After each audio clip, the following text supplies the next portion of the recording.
Hi everyone, it's Mary Kay here, and I'm the Grammy from Grammy Square. Today I'm going to show you how to do an invisible join.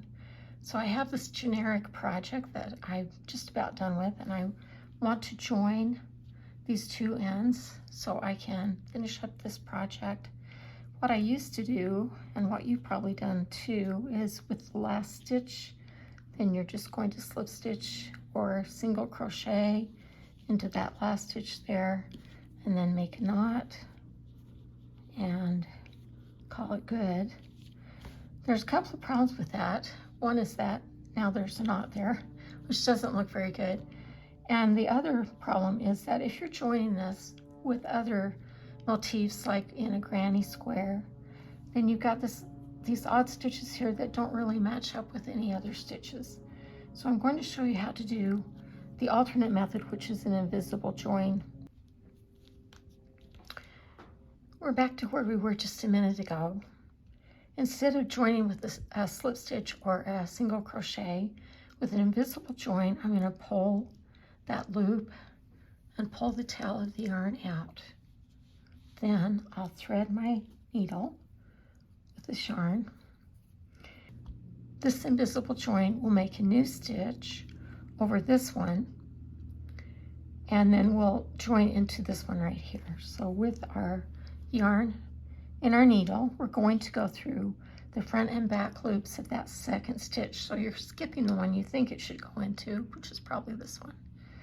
And if you look at the top of your stitches, you'll see there's a front loop there and a back loop there.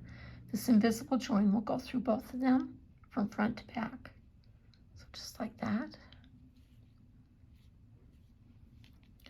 And we'll pull it a little bit tight.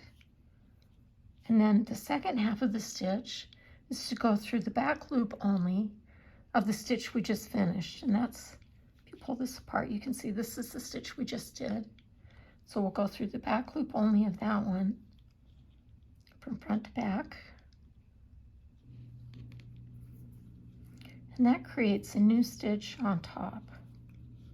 So you can see that looks a lot better, and it looks like there wasn't even a join. It just matches the rest of your work really well. Let me do that one more time.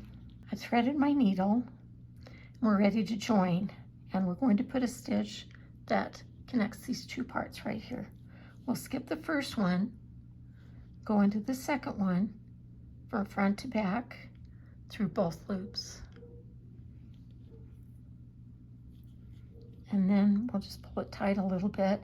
The second half of the stitch will be to find that stitch we just finished, this double crochet, and go through the back loop only, front to back.